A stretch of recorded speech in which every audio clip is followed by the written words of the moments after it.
नमस्कार, स्वागत है आपका जी बिजनेस में। मैं हूं दीपक डोभाल और आप देख रहे हैं आपकी खबर आपका फायदा।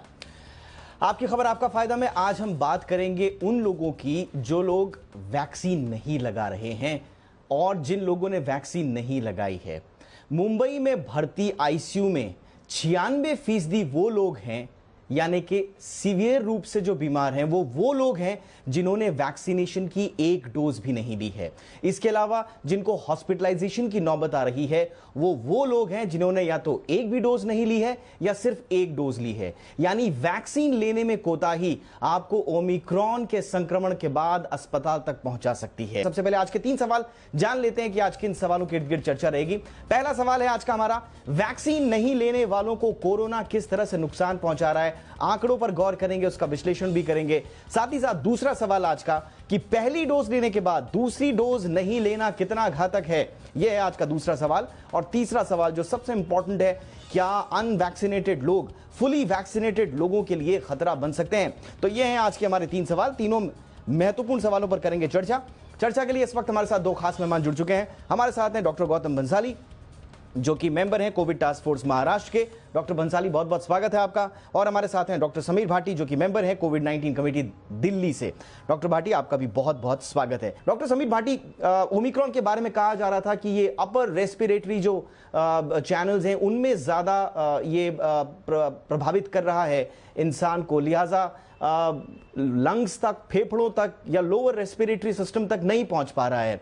लेकिन अब जैसे जैसे डेटा सामने आ रहा है, ये स्पष्ट होता जा रहा है कि ये लोअर रेस्पिरेटरी सिस्टम में इसलिए नहीं जा रहा है क्योंकि पहले से लोग वैक्सीनेटेड हैं और उन्हें वहां पर कोई ना कोई इम्यूनिटी हासिल है।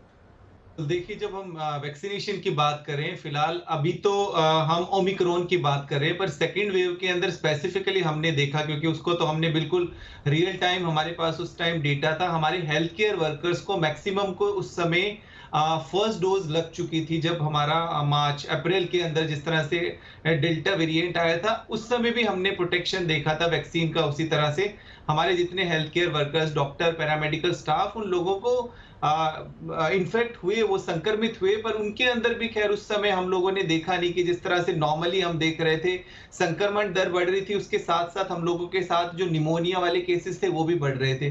तो उनको सेकेंड डोज नहीं ली थी, फर्स्ट डोज से भी इवन उनको प्रोटेक्शन मिला था, तो इसलिए वैक्सीन काफी कारगर है। हालांकि वैक्सीन का जब निर्माण हुआ था तो हमारा मेन जो पहले वाला ओरिजिनल वेरिएंट था उसके अकॉर्डिंग हुआ था, पर डेल्टा पे भी उसका प्रोटेक्शन था। तो फिलहाल जैसा हम वैक्सीन ड्राइव के लिए जो हमारी कैंपेन चलती है, उनके अंदर अभी एक तो वो वाली कैटेगरी है ही जिन्होंने वैक्सीन अभी नहीं लगाई है।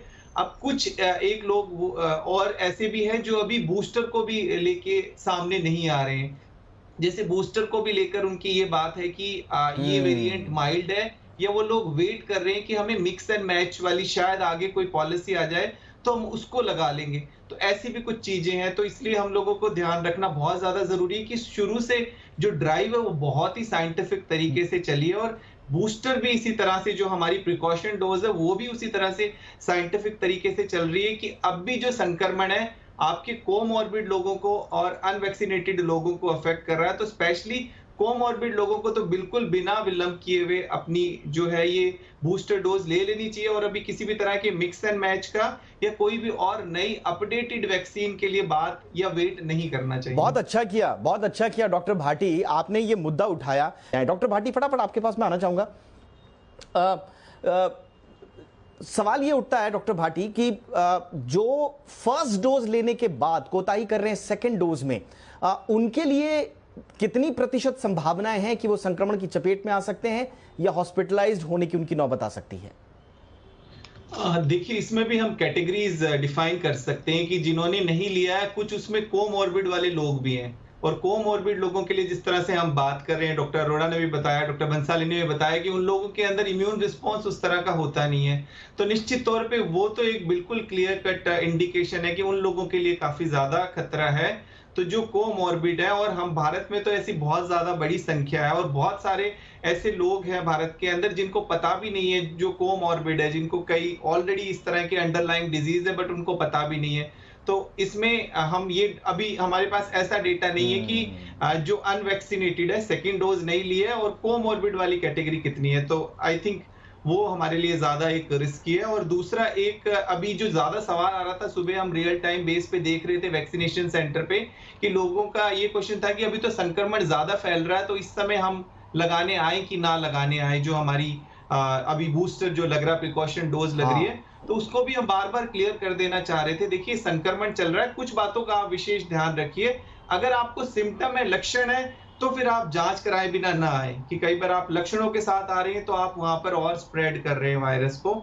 और अगर आप किसी संक्रमित पर्सन के कांटेक्ट में आए तो भी आप वेट करिए, थोड़ा अपना वेट करके उसके बाद अपनी जांच करा के फिर आइए। पर इस चीज के लिए खाली कि अभी कम्युनिटी ट्रांसमिशन है और हम ना आए लगाने के लिए और अभी रुक जाएं, ये बात बिल्कुल ठीक नहीं है। शुक्रिया, शुक्रिया डॉक्टर भाटी। मुझे लगता है आपने ये सवाल अपनी तरफ से समाहित करके बहुत अच्छा काम किया। वाकई में वो लोग पसोपेश में होंगे कि हम संक्रमण काल में हम वैक्सीनेशन की, चाहे वो फर्स्ट डोज हो, सेकंड डोज हो या थर्ड डोज हो, जो लोग एलिजिबल हैं, जाएं या ना जाएं, तो उनका जवाब डॉक्टर भाटी ने दिया है। जो कोविड एटिकेट्स है उनका पालन करना ज्यादा इंपॉर्टेंट होगा बजाय बूस्टर डोज की निर्भरता के। और दूसरा, चरणबद्ध तरीके से बच्चों में दायरा बढ़ाया जाएगा वैक्सीनेशन का। और जो गर्भवती महिलाओं को लेकर जो आपने बात कही है, वो मुझे लगता है कि इस देश के हर व्यक्ति को सुनना चाहिए। बहुत बहुत शुक्रिया, आप तीनों हमारे शो पर आए। डॉक्टर अरोड़ा, आपने महत्वपूर्ण वक्त निकाला, thank you so much. Doctor Bhansali, आपका भी बहुत बहुत शुक्रिया। डॉक्टर भाटी, आपका भी बहुत बहुत शुक्रिया।